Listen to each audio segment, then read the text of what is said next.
to A Well-Designed Business. My name is LuAnn, and I'm so glad you found this podcast. Together with my husband Vince and our partner Bill, we have grown our company Window Works from the ground up. So I know and I understand the challenges you face in running your interior design business. I also know that your talent alone isn't enough to ensure your success. So on this podcast, we talk about strategies and practical steps to help you grow your business. But make no mistake about it, we have our share of fun here too, mixed in with those aha moments that I love so much. This isn't fluff. Nobody has time for that. Whether you are a new interior designer or a seasoned designer, I am here to help you create and to manage the kind of interior design firm that you dream of. It's straight talk and it's action. Are you ready? Let's get started. Hi, welcome to A Well-Designed Business. Today, my friend Robin Barron is back on the show. Robin joined us originally on episode number 32. She is a #smart lady with an incredible body of work, which includes being a celebrity interior designer, a lifestyle expert, and now a product designer. Based in New York City, Robin always brings a striking sense of fashion and style to everything she does. Celebrating 30 years in business this year, Robin could have talked with us today on several topics, but we settled on her strategy for designing and bringing a product to market. If you have ever dreamt about designing your own product, please hit pause, go get pen and paper for this show. Robin shares every aspect that you must consider before you set out on this path. Her advice is well earned, and it is easy to hear the depth and the breadth of her experience as a thoughtful businesswoman. Before we get going, a big thank you to Kravit for sponsoring the show. If you have not opened your account at Kravit yet, do it today. Go to Kravit.com and get started. Especially in this particular business climate, you have so much that you can access through Kravit digitally online. You can look at their Kravit wallpaper, fabric, trim, furniture, lighting, and rugs. Of course, you can also source and price and order online. There are no minimums. Yay! So go to Kravit.com and see everything that they have for your next design project. All right, I'm looking forward to introducing you or reintroducing you to Robin Barron.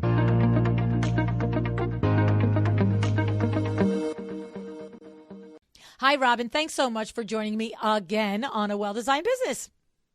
Hi, LuAnn. Thanks so much for having me again. Yeah, so it's been a long time. Episode 32 was the first time you were on this show. Now it's almost 532. That's really spectacular. It says so much about you, LuAnn. You really turned this into something significant in our industry. I want to thank you for that. Thank you. Well, just like you guys, I work hard at every day. It's something I'm passionate about and I love to do. So, what is it? 80% of it doesn't feel like work. 20% sure does. I can tell you that. Exactly. I know the feeling. That's it, right? So, but I'm looking forward to officially catching up with you. Of course, we do see each other, thankfully, here and there in New York at different events and so forth. But officially catching up with you, it has been 4 years since we've done this on the show. And today we talked about that. We're going to talk about the products that you have introduced to market. You have done this over the last 2 years. You're in 5 categories you described to me, and I'll let you go through that in a moment. But this has been what I'm going to imagine, and I'm sure you're going to share with us, what a combination of a labor of love, just, probably nights pulling hair out, like looking at spreadsheets and, investments and return on investment and all of this other stuff, to bring 5 categories of product to market. So tell us a little bit about your products first, the categories, and then we're going to break it apart, the doing of introducing product to market. So my 5 categories are my hardware, case goods, upholstery, rugs, and lighting. We launched a capsule lighting collection about 8 months ago. Wow. So interesting. Like now it's funny because I know you and I know that you are, first of all, you're well known for the Robin pose. Let's be serious. Yes. Hashtag the Robin pose. Exactly. So anybody who has, right, anybody that hasn't met you will be sure to put that in our Instagram stories. But you are also, look, I've always noticed about you that you do always, a lot of designers are similar, but you always do have statement jewelry. This is your thing. I remember the first time we interviewed, like, I was like, Robin, do you have earrings on? Robin, do you have bracelets on? I was like, please take it all off. It's all clanking and clattering in my microphone here, right? And I have none on today. So. So this is where the hardware comes from. Tell us a little bit about, that connection for you. Sure.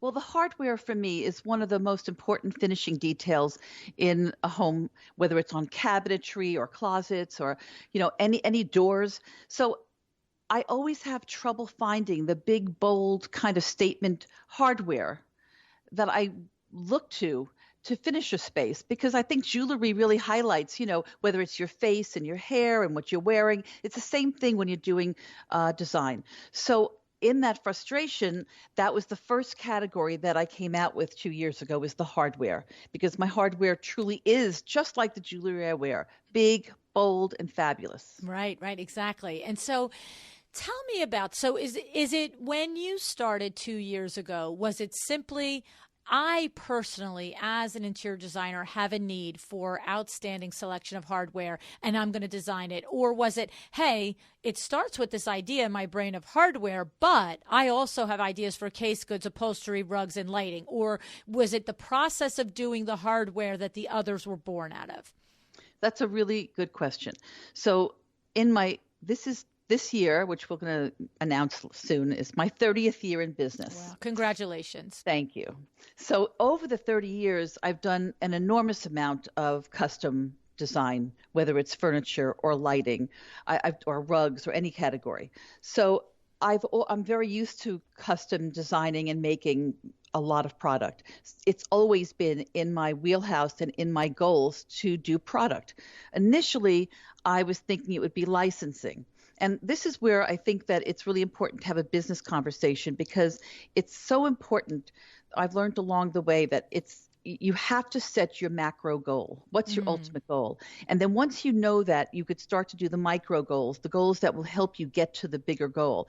And product was always in my mind and part of my plan. I, of course, thought it would be licensing, which is where everybody initially goes. But in doing more and more research and making more and more connections, and I even hired an agent, I realized that licensing, which I am embarking on now as an addition to my whole portfolio, but licensing in and of itself doesn't really make you money, at least not initially. You'd have to have a lot of licensing deals to do that. So it really has to be part of your overall marketing plan. There has to be a reason that you're doing the licensing if you're not going to be making, a lot of money with it, at least for a long time. So in looking at product, I started to look at what would it mean if I came out with one or two categories myself. What would be the upside? What would be the investment? What would be the practicality of having the resources to manufacture?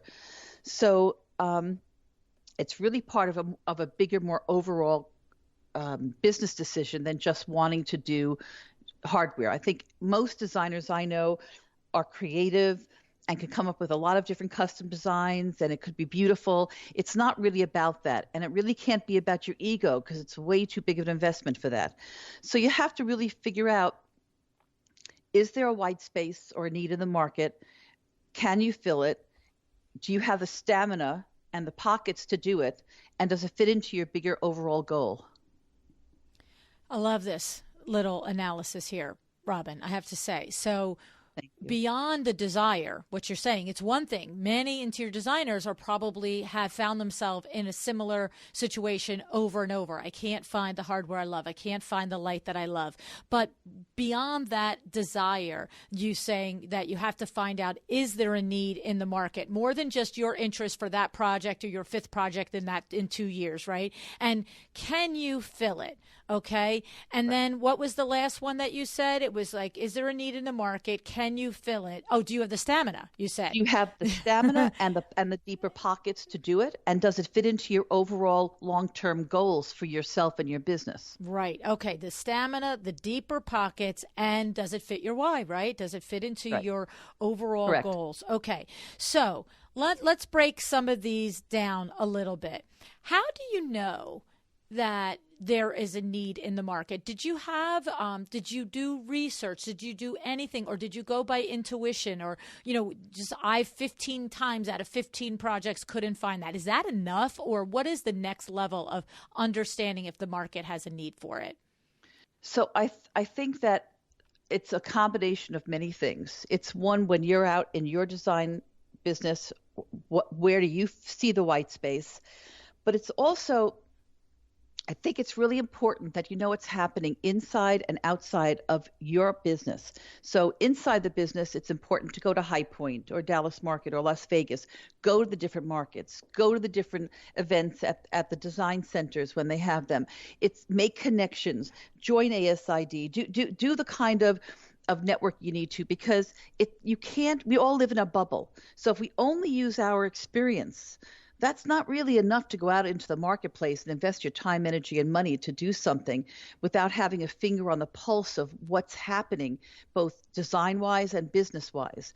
So I think, for me, I did High Point for many years, and I spoke in High Point, and I met a lot of people, and I networked, and in doing that, I saw who the other vendors were, what they showed, how often they showed it.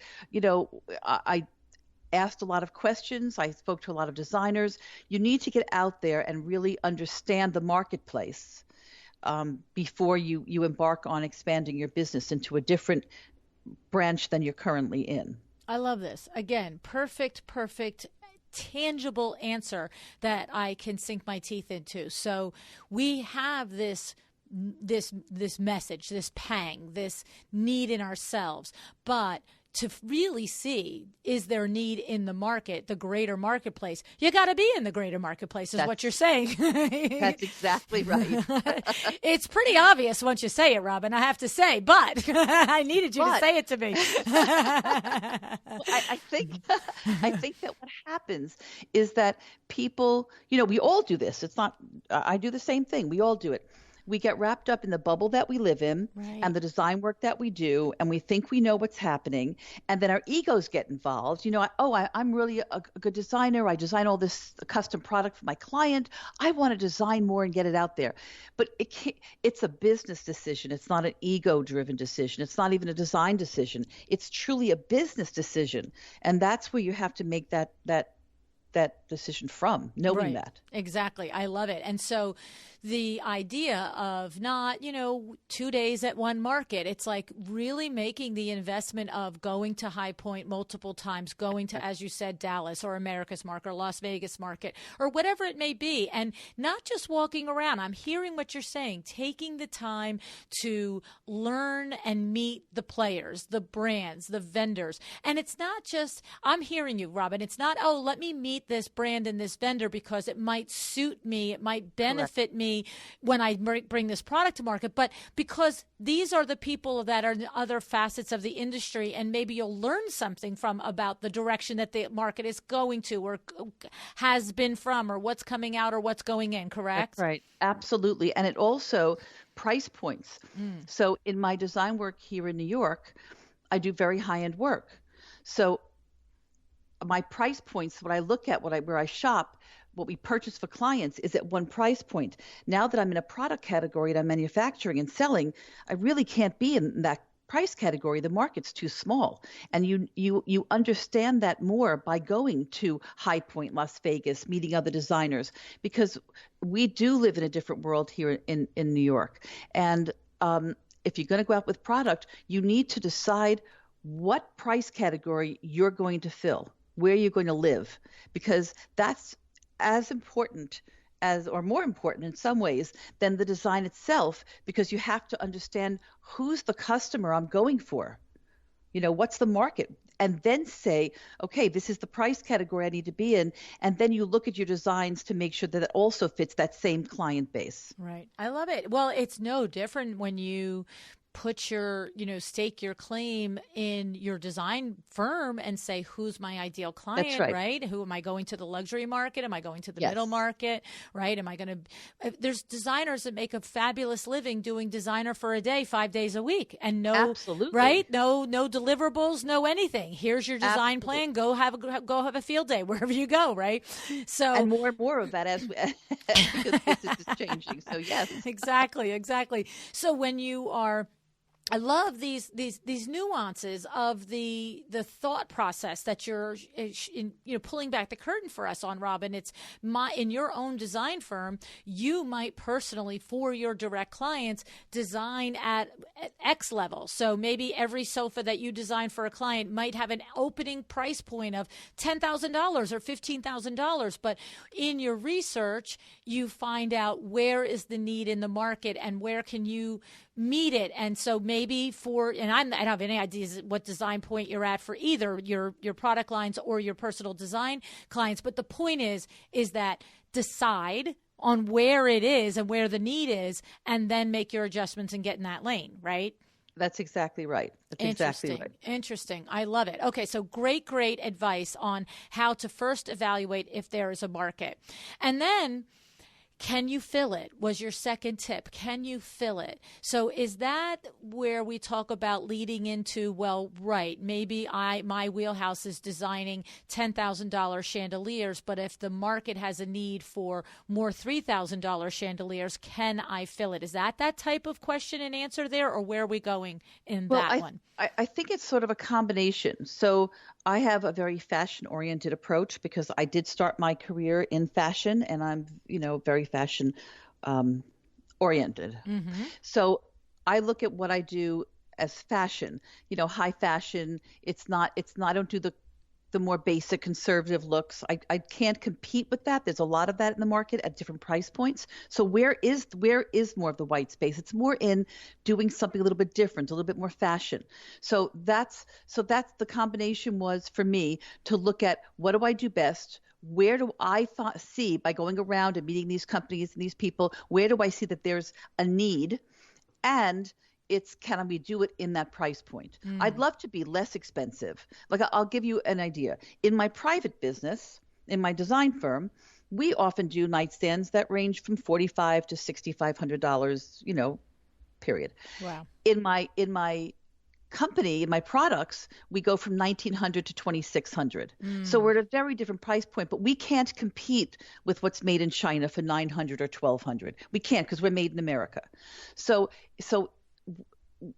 our sweet spot, we don't need to do the volume that somebody needs to do if they're doing it in China. And I'm not putting down any of those companies. They're fantastic companies and they do beautiful product and it's at a great price. But that's not where I can live with my product. So we're like in a sweet spot. We're a little bit of a stretch if you wanted something a little less expensive, but we're really well priced if you're in a higher end market. And so I had to make that decision because otherwise what would happen if I wanted to compete with everything being made in China, well, then I couldn't customize. I'd have to have very high inventory because there are a lot of very high minimums to do that. And it would mean a whole different investment for me and a whole different way of marketing and just a completely different business model. And it sounds like to me that clearly you did tons of research to learn all of this. I mean, right? I mean, yes. I can just imagine the trial and error of figuring out, well, can I do it at this point? No, sorry, lady, you can't because that has too many custom features on it. Okay, so then I'm going to go to this point and so forth. So interesting. But again, like I keep seeing the correlation to when you figure out your design firm and its culture and its brand and who it attracts. You're first looking in, who is Robin? What makes Robin happy? What lights Robin's, fire? And for you, it's fashion. And so for you, you're not going to go out and develop a line that doesn't reflect some of that specialness, that fashion that sings to your heart, correct? That's absolutely correct. It has to be authentic. We always talk about authenticity these days because that is so important with with all the social media and everybody's, on the talk circuit and out there in ways that we weren't 10 years ago or 15 years ago. So authenticity is so important. Well, you have to take that right through the product as well. It has to be authentic. You have to love it. It has to resonate with you and your brand. Because remember, everything that we do, even if you only have a design firm, everything you do is part of your brand. Right. How you connect with a client, how you onboard a client, how you deal with the client, everything you send them, everything you do. So it's magnified in some ways even more so when you're out there with product.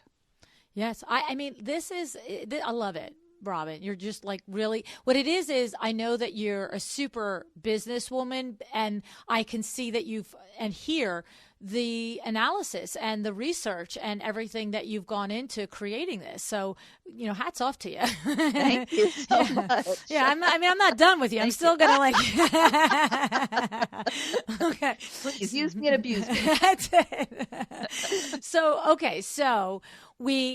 this process, so you actually, we have two more points. We're going to go through the deep pockets and, your overall goals. Okay. But I'm going to tangent here. So this first steps process of the market research and really understanding, once you've done your market research and you've made your contacts and you've had dozens of conversations that inform and inspire and enlighten you into what you're doing, and then you see your way through it. That's that authenticity part. It's like, okay, the market, I think I like to do this. I can see that the market needs this, might be a tiny bit different, but then bring it back to how is it true for me and how can I meet the market where it has its, like you said, I like that, the white space, its need.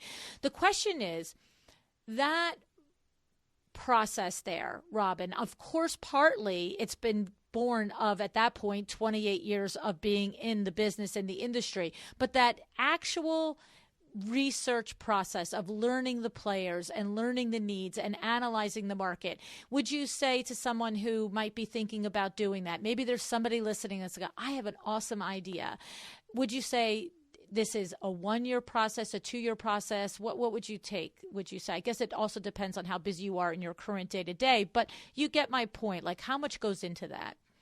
Well, first of all, I want to say that I have learned over the years that everything takes longer than you think.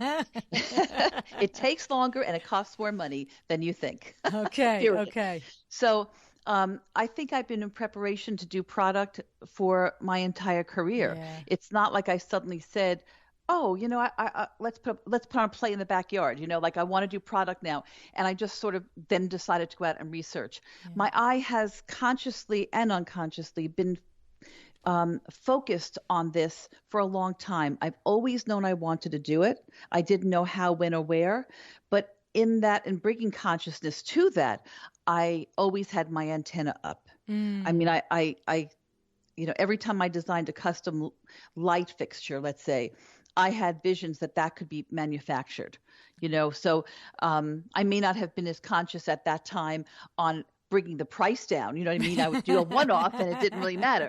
Right. But I always had the drawings. I had things I knew I could go back to because I knew that I wanted to do this for a long time. It's not the kind of thing that I would recommend anyone to do on a whim. Right, exactly. And that brings us to that third point. Do you have the stamina and the deep pockets to fund it? So we're not talking about the stamina to have a dream for 30 years. We're talking about the stamina to start to execute this dream, right? Yes, that's exactly right. Because in the execution, I always say that everything in life is a trade-off. So in the execution, and I juggle a lot, I always have at one time. I love it. I thrive on it. But I'm going to say that in taking the steps to actually make product and have a business, it's the designing, it's the manufacturing, it's the marketing, which is very intense and constant, all of that, and then it's the delivery and all of that together. Even though I have a vice president of my company that handles, those of you that know Yudi Kaufman, he's fantastic, and he handles the product. I will tell you it's very distracting from the main business. So everybody says, how much designing are you still doing? Well, the designing is the bread and butter. That's the part of the business that supports my staff, that supports me, that my family. That's still the crux of my business. So you have to be prepared and have the stamina to go the distance. It's not like it's a short spurt and you have a few months of intensity. Some months are more intense than others, but you have to have the stamina and the pockets to withstand how distracted you're going to be running two distinctly different parts of the business. And if you like me, even a third part, because I do a lot of speaking. And so I'm traveling around the country speaking. Now, that may not technically be the biggest generator of income, but it's distracting from the other two businesses. And you really have to understand, going back to your stamina, to what you can withstand, what the business could withstand, and do you have the staff to support what you need to do to be able to split yourself up? It's so true, because if we just, that overused saying, chase the shiny object, if we allow things that seem exciting, that we're on the cusp of generating, building, whatever, you always do have to do the check. Is the main thing that is supporting everything else tight and running well and profitable? And if you get too, loosey-goosey on that, then everything can crumble down. And it's not easy to do that. As to your point, the stamina, I can imagine the times when you've spent maybe on site with a client, doing the big meeting that's going to result in the big design fee and the big product purchases. But then it's that night, I've got to go and I'm going to do a speaking engagement because this is where other designers are going to learn about my to the trade furniture. And then somebody's got to, button up and, review the design proposals the next morning at 8 a.m. because there's a meeting at 10. There's no level where you can say, yeah, maybe tomorrow I'll do that. Right. You can't always do that. Right. And we're still a small firm, so we're 5 people and we handle all of this. Why aren't we bigger? Because everybody here that's listening and has a firm knows that the most challenging as well as the most expensive part of our firms are our staffing. And so if you grow too big, too fast, I'd love to have more people. We definitely have the work to do it. It's just that then it siphons off more money, and there's you need quite a bit of the money to do the product. Exactly. And we all know that to attract and retain quality people, we've got to be willing to pay quality salaries. And so that's another factor in all of this. And so, okay. And so now we talk about the deep pockets to fund it. So what are we looking at there? Is this where you sat down with Udi and maybe other advisors or whoever? Who is your dream team that you sat down, Robin, and said, how are we going to analyze if we can actually do this? Your CPA, like who did you gather? Well, most of it was really Udi and I, because we had done legwork along the way. And then, of course, my accountant came in. Did I listen to him? No, but okay. Because the one thing that you have to bear in mind is that, we're passionate about what we do. In the design world, it's not like we're in finance and it's kind of dry. We love this. So in all candor, I did not plan financially the way that I would if I was starting, something from the ground up.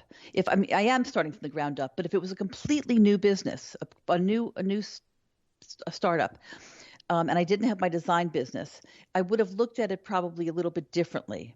So has that hurt me? Yes, it has, because, I've had to make up the difference that I didn't really plan for. I didn't really plan for the 5 categories initially. I thought they'd be more down the road. They all happened much quicker than I thought or that I originally planned for. So I say this from experience. It's hard to plan everything because sometimes things happen, and in our passion and in our loving what we do, we make decisions that we think are the right decisions, and they may very well be the right decisions. I'm glad I have all my categories and the showroom. I have a boutique showroom in the 200 Lex building, in the Neiman Weeks showroom. That's all been really good for me, and High Point's been really good for us. but it you don't realize in the beginning, because it wasn't a real startup. I had a significant business already for so many years. I really thought that I planned, I had money set aside, but I really didn't. I let my passion run a little bit ahead of myself. So it's a little hindsight lesson. And of course, it sounds like to me that the design firm is profitable and established enough that even though there was a little moment of having blinders on, that it weathered it. But your point is, if you didn't have the resources Correct. to lean on, it might have crumbled the design firm too. Well, that's why I'm saying that Yeah. you need to have the deeper pockets. You need to Yep. know going in, even if you like as I said, I knew I was going into the hardware and the case goods. Okay, and I knew the rugs and I knew about the rugs. That's how I started the first things. It's expanding out from there. I didn't plan for that, but the opportunities arose. And sometimes in knowing your bigger goal and having the small ones step by step so you reach the bigger goal, you have to be able to pivot sometimes because opportunities come up or expenses come up, pros and cons, but it does come up. And you need to have in business today some flexibility to be able to pivot and go with the flow of what's happening. The thing is, you just need to know ahead of time. Like I knew ahead of time, even though I was taking that risk, that chance and going, making that kind of a decision. I knew ahead of time that it was, going to be a riskier decision than it was just starting out with the hardware and the case goods and the rugs. Right. But I love too that, there is that level of having at that point the 28 years in business experience, because even if you hit a slippery slope, that level of expertise as a business owner, you're going to adjust and pivot a little quicker. Even if you are like kind of in the throes of your passion and wanting something, you're not going to ignore it. In my experience anyway, I would say that an entrepreneur with that level of experience, especially if they've been profitable and running a good business, right? So of course there's people who are in business 50 years and still haven't made a dime, but the point is, if you have some level of seasoned experience, even when the slippery slope comes, there's a reaction that happens quicker. And you're like, whoa, okay, wait a second. Okay, rein this back in. Let's figure this out. Or the other thing that happens with having those years of entrepreneurial experience, when sometimes everything doesn't look so lined up and logical, but your goddess voice is saying, you got this. Sometimes That's you right. just lean in and go, right, Robin? Absolutely. I think that leaning in, that going with your intuition, your gut is very important.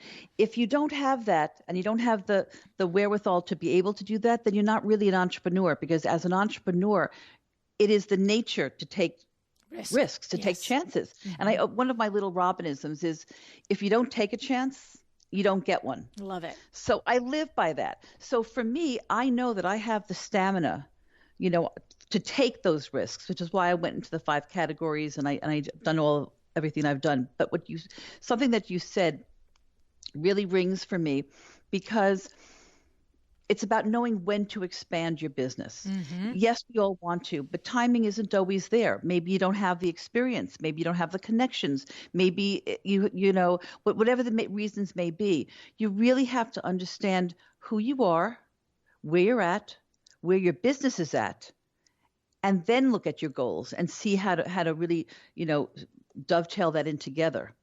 It's so true. And, it's something that you can learn from someone else, but so much of it comes from the boots on the ground experience. And for me, I like the combination of my own experience as I look back over the 40 years of the things that my husband and our cousin Bill have done, the times that we just went, you know what?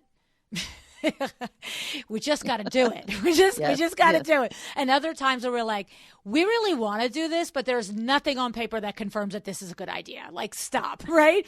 You know what I mean? Like, you have both moments, and it's so hard to teach that to another business owner. But that is, for me, and I'm sure you've had your team of experts. It sounds like Udi is very, you utilize the experience that he brings to your team. And it's like, for me and Vin, it's having those other people that you can say, I've got an idea, I've got a thought. And I have to say, it's one of the I think the hardest things for so many of the designers that I've met, Robin, is that they don't necessarily have the trusted advisors because, they are the solo and, maybe they have one or two people in their staff, but think back, 5, 8, 10 years in business and those hard decisions start to come, right? And you look around and you're like, do it, don't do it. Like, it's not a good idea.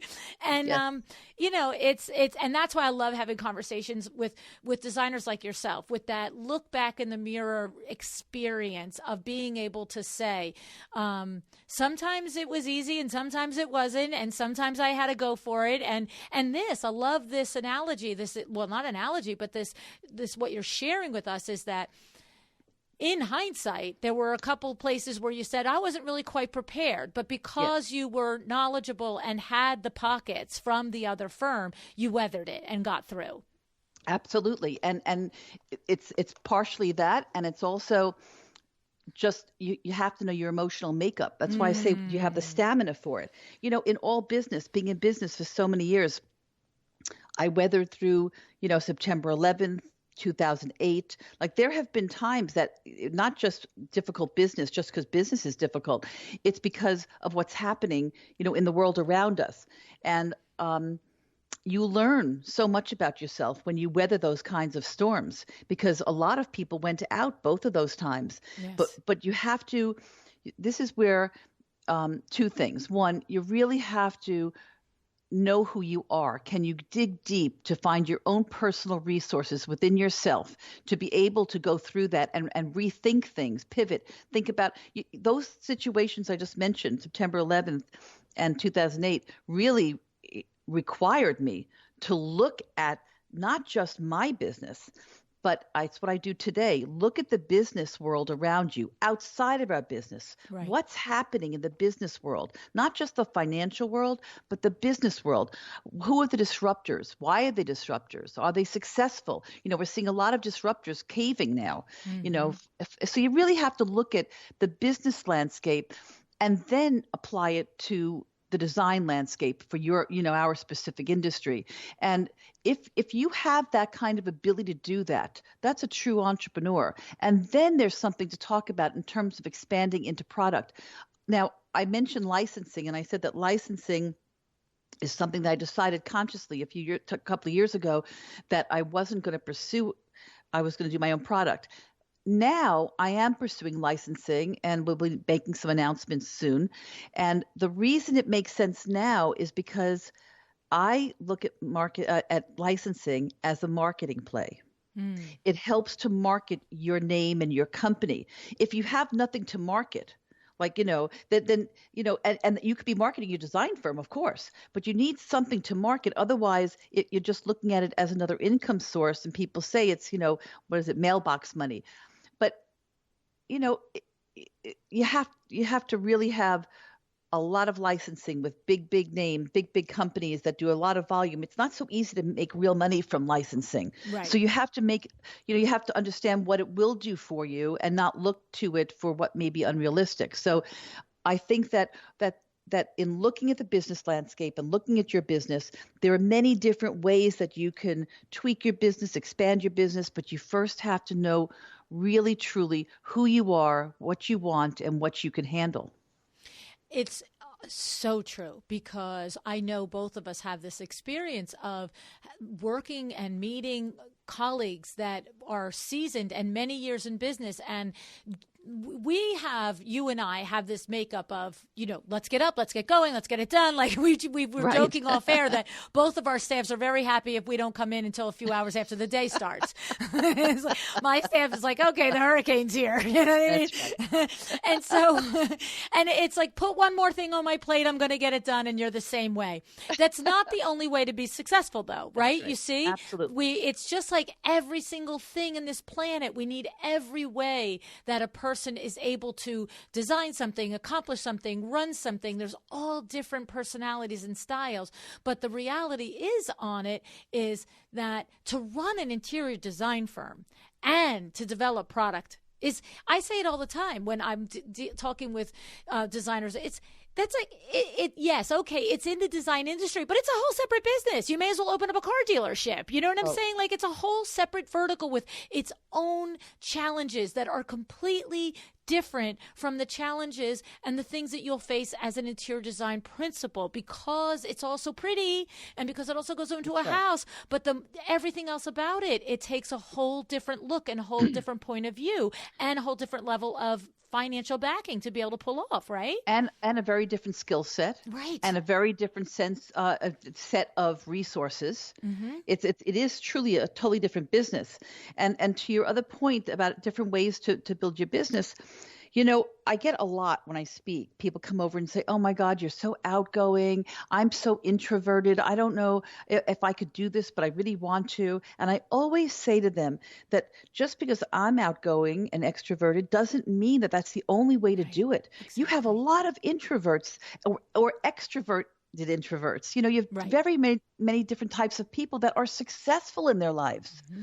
You just to do that, you just have to, again, know who you are, and then find a way, find an avenue that resonates with you. Because if it resonates with you, it is exactly what you said and exactly what we always hear. If you love what you do, you never work a day in your life. Right. It's not because you're not working. Of course we're working. We're working so hard and so long, 24/7, but we're loving it. So it doesn't feel like a drudgery. Right. Exactly right. It's funny. I had a conversation recently with a designer that I'm working with, and at one point in the conversation, she said something to the effect of she was hesitating hiring.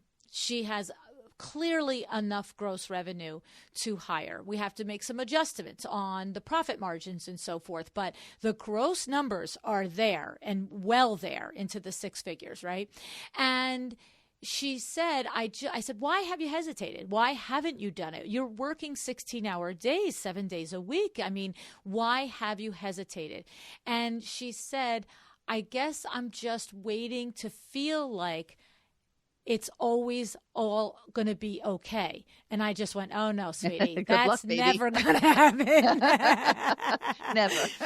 Right? And so let's just chat about that a little bit, Robin, because there is parts of us that we show up at this many years in business and we just know when something is right and it's a good decision. And there's other times when we have our advisors around and they all look. I had that situation today. 2 or 3 people are coming at me with a certain thing, and I go outside to another person and I'm like, okay, I just need you to weigh in on this. I have this feeling on it, but I'm looking for the outside voice of reason, right? So we have our mechanisms for when we're making our decisions. But the reality is being a business owner, you're never going to put your head down at night and say, no problem, I'm not worried about a thing, because of what you said, the external things, the employees, the staffing, the economy, crazy things that happen in the world. You just can't get all the ducks in a row and know they'll stay. You can just get the ducks in a row, right, Robin? That's exactly right. And if you want that feeling at night that you can put your head down and not worry about anything and, everything is going to be okay, that's called an employee. Right. Not an entrepreneur. Right. And even then, great employees take it home and they're very committed. But as an entrepreneur, that's I guess Bloomberg did it. Well, not at the moment, obviously. But if you reach a certain level, I suppose. But a regular business owner, like we all are, I live with an enormous amount of stress every single day. Some of it's good stress, some of it is not good stress. It fluctuates every day. Not everybody can do that. And that's, I keep going back to that, knowing yourself, because that's so important. This person you're working with, doesn't sound like necessarily comfortable taking those risks. So and that's perfectly fine, but then he or she has to be content with what those parameters will end up being. There is no right or wrong, except for you inside of yourself. And one of the things you've mentioned it a few times is having people to go to. So growing up in this business, I really didn't have a mentor. And so I think that mentorship is so important, which is why I put myself in that position in many different ways, in many different groups, whether it was being president of ASID, New York Metro, or whether it's I belong to a design share group and we all mentor each other, or whether it's having other from talking so much and people come up to you. I think that giving back and mentoring and being really honest about our businesses with each other is so important. And let me say that it doesn't mean, because I'm in business 30 years, that that's why I'm a mentor. I have mentors that are much younger, sure, that are newly you can in learn business. something from everybody, right? Right. that know things or took different risks than me, and I learned so much from them. But having a mentorship relationship or opportunities in our business, because so many of the designers are sole practitioners, as you said, or have two people in a firm or part-time people. We really need to be able to feel comfortable being open and honest and really searching out for help and mentorship within the industry. I think it's really important. I agree 100%. And I just want to also say, I feel like for that particular woman that I was talking to, I want to share this with you on it, Robin, is I know that this woman is an entrepreneur. I know that she's going to be very successful. She's got everything that it takes and just needs a little tweaking and a little guidance and just needs that mentorship to get through it. And here's the thing for me that I have found is important to share, and it was exactly the message that I wanted to share with her, is that I feel like when you are rising in your business and you are building your business and you knew you were afraid when you opened the doors and you first left that first job that you said, okay, here's my shingle. But then when you're 3, 5, 8 years into it and you still have the little queasiness in your stomach sometimes, I think what it is it's just learning that other people who are in business like yourself and me, 30, 40 years, that it's okay that you still have that little, is this going to be okay? Like, that's the lesson that for me that I wanted to impart on her, that you've got this. I'm looking at you. We just pulled her business apart from beginning to end. And that little thing, that's that fire in the belly that's going to make sure that you don't fall asleep at the wheel while you manage your business. And so I've learned that rising designers that 3, 2, 5 years in business almost need you know what it's like? It's like Instagram. Life isn't Instagram. Well, guess what? All of us that have been in business 40 years and we're always so happy when we're out speaking, we're telling you how much we love it. It isn't all that great, and that's okay. You just need to know that, okay, so you sometimes go to sleep a little afraid too. Yes, I do. Yes, I do. That's what gets me up in the morning and gets my feet going, and that's why they call me the hurricane. Well, I have to say that what you're describing about, being nervous about the business and where work is coming and whatever, it's not just at the 3 or 5 or 10 that's year my mark. point, right? 30 years in business, I still feel that's that. I have friends that are in business for a long time, and they're telling me now, because businesses can be tenuous at the moment. I hear from quite a few designers. I usually have clients lined up at the door waiting for me. I have nobody now, or things are slow, where the next job's going to come. And the same thing for me, like, where's the next job? You don't always know, because it's a word of mouth. It's through Instagram. If people find me on the internet, but it's not like I'm doing something specific to get a specific client. You know what I mean? They're coming to me. So we all go through that. Doesn't matter how long we're in business. Right. It's just the nature of, I guess all business, but specifically our business, because it's very client driven. Mm-hmm. Well, and that's really my point, is that, you're never going to feel confident, and don't think because you haven't reached that point where you're not worried that you still aren't ready to grow and expand. That's my point, right? I mean, my husband is a perfect example. He's a flat out lunatic. He really is. I mean, he is the epitome of an entrepreneur. And what's so funny is I've told this story at live live events. My daughter and her husband, when they found out they were pregnant a couple of years ago, they were living in Boston. And so they spent 4 or 5 months coming every weekend to New Jersey to try and find a home so that they could move here before the baby was born, and ultimately couldn't find one. And so it got to the point that my daughter was like, well, I don't even want to find one now because I'm not moving at 9 months pregnant. And so they came to live with us, and they lived with us for about a year and a half. And the thing about it is, this is my daughter who grew up in our house, who grew up with 2 crazy pants entrepreneur parents, okay? But it was different observing us as an adult. Now she has come from the workplace, from the corporate environment, and she's in our house in the morning. And one day she says to me, she goes, Mom, Dad is nuts. And I'm like, well, I mean, I know that, but what specifically part of nuts are we talking about now, right?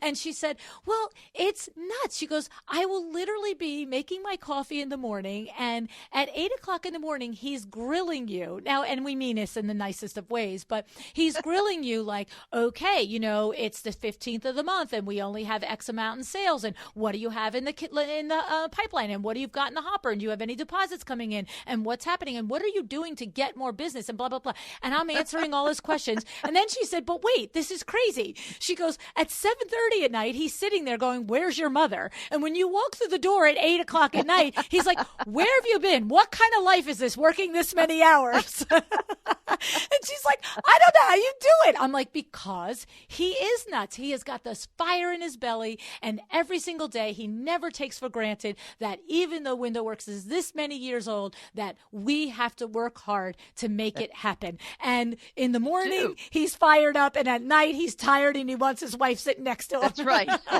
He doesn't want his business partner. He wants his wife. That's it. So it's so funny. But, these are the lessons, right? It's like the hindsight lessons. And that's what, you talk about mentorship. It's sharing and opening the behind the curtain. I love, Robin, that, your advice is if you want to bring a product to market, is there a need in the market? And your tips on how to evaluate that. And then can you fill it? Are you the one? And can you do it authentically? When you fill that need, does it feel right? Does it resonate with you? And everything about your brand, it has to connect, right? And then do you have the stamina and the pockets to fund it? And does it fit your overall goals? And what, like you keep saying, is, who are you? Does it fit your goals? Does it fit your firm? Does it work, right?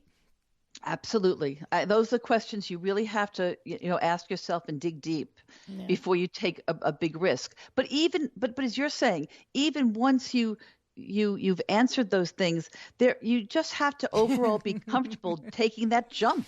That's right. There's still that, I can't say it on the air, but there's still that you got to go for it. You got to put the pedal to the metal, and you just got to go, okay, I'm off the cliff. Let's go.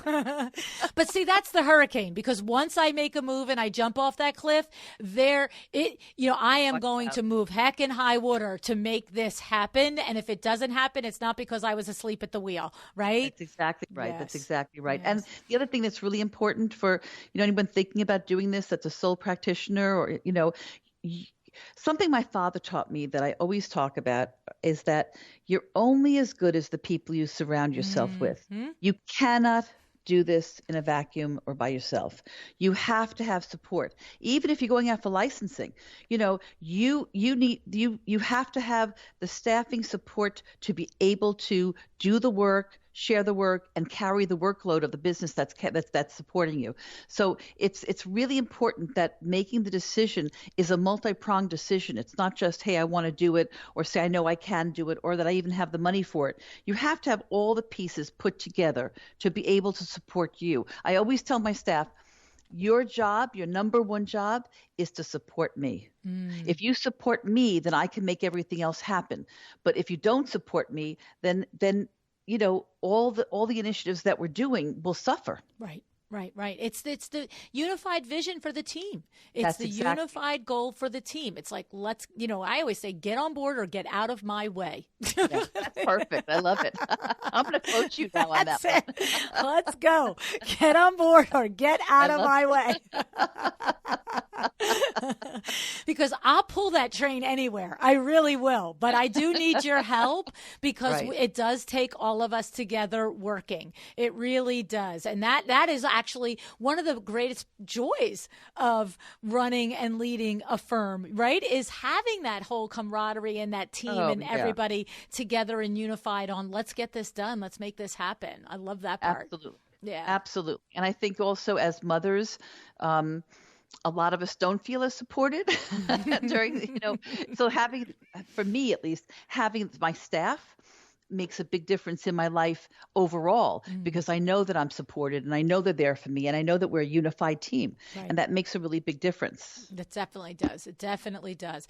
Well, I got to tell you, Robin, you're a rock star. I just, such great advice and such great, experience, and so thankful that, you're willing to talk about it and share it with us because it's inspiring to others to understand that, it's something that can be done and there are processes. There's ways to do it. And, you can't just like you said, it can't be an ego-driven thing. It cannot be just, I think this is a great idea. There has to be sound business practices that, that are the foundation for the ideas that we have. And then, of course, we just got to look in the mirror and know that we're the person to bring the ball across the finish line, right?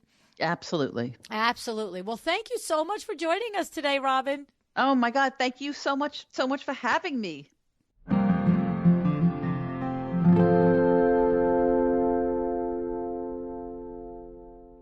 You can hear 30 years of experience in her conversation, can't you? I have to say, it jazzes me to talk with business owners like Robin. I mean, I think you can hear when I get that excited too, right? You know what it is? It's people that who have worked hard, and in addition to the hard work, they've taken the time along the way to truly analyze what's working for them, what's not working for them. And then they take the time to have a plan, a specific strategy to make their dreams reality. This is just one of the things that I admire so much in other business owners. And I just love to really get inside of that and understand. And each time I do, it proves over and over and over that maybe there's a tiny bit of luck to every one of us in what we create, but mostly it's really identifying what we want and then planning the strategy to get it. All right. So now, regarding bringing a product to market, Robin shared 4 of her top tips, her top advice when you want to think about doing this. The first thing she said is analyze, is there a need in the market for your product idea? Have you looked around to see if anyone else is providing it? It seems like an obvious first step, right? But I can see how we could go by it. Our passion for the idea or the product could really make us just put blinders on and feel like everybody would want this, right? So Robin is saying to make sure there is a need in the market for your product idea. Next, Robin's saying is, are you the one to fill this need? Do you have the unique solution? What is it that you're bringing to this? You can't just put another sofa in the world. I mean, honestly, right? Why is the sofa that you're designing? What need is it filling, and are you the one to fill it? Great questions, okay? Third, Robin said, is do you have pockets deep enough to fund your idea and take it across the finish line? Huge. Yeah. You don't want to get, 2 or 3 steps down and find out that everybody loves it. There's a need. You're the one to fill it, but you don't have the finances and the resources to really bring it all the way to fruition. So might take some, soul searching there and some planning and some strategy on your finance end. But if the first 2 are in line, then it might be worth investigating that, right? And then the fourth one that Robin said, and this is the big one, does it fit in your overall goals, right? Does it align with everything else that you have mapped out for your business? So you don't want different parts of your business at cross purposes with each other. And you heard her.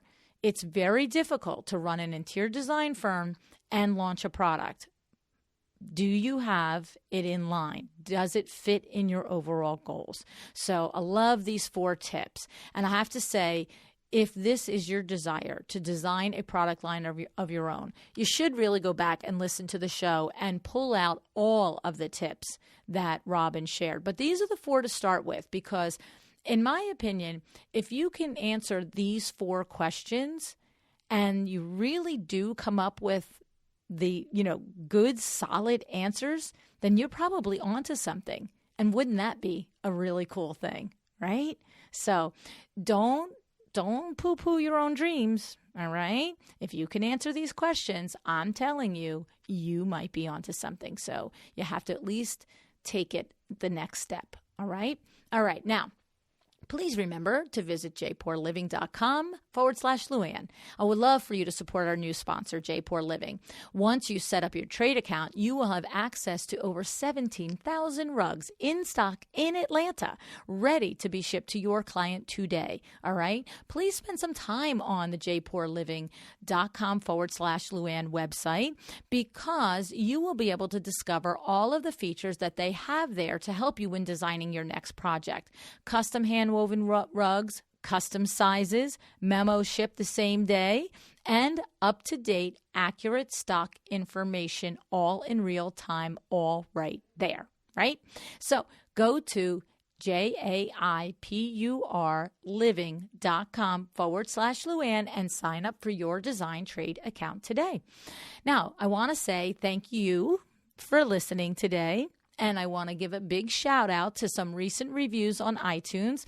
Thank you to Julie Sheridan and Cheryl Bafford. Now, I know these ladies. I'm so privileged and grateful to know both of you. Cheryl, of course, joined us for a Power Talk Friday tour in High Point last year. And Julie was with us for LuAnn Live. So I'm sending big, huge hugs to both of you for sharing your businesses with me and for your kind words in the review. I truly appreciate you both. All right. Do something today to improve your business, please. Whatever you can. It can be big. Maybe you can finally create that installation checklist that you've been meaning to. Or maybe you only have the headspace to do something little, right? Maybe read a chapter in a terrific business book. Or maybe take a walk and let your mind rest and give it space to brainstorm some new ideas. Whatever you can do. One little thing, one big thing, it's okay. This is kind of a weird time. So honor whatever it is that you need, all right? But whatever you do, do it well and decide to be excellent. Thank you so much for joining me again today. This podcast is a production of WindowWorks, your resource for custom window treatments and awnings. To learn how we can help you on your next interior design project, go to www.windowworks-nj.com.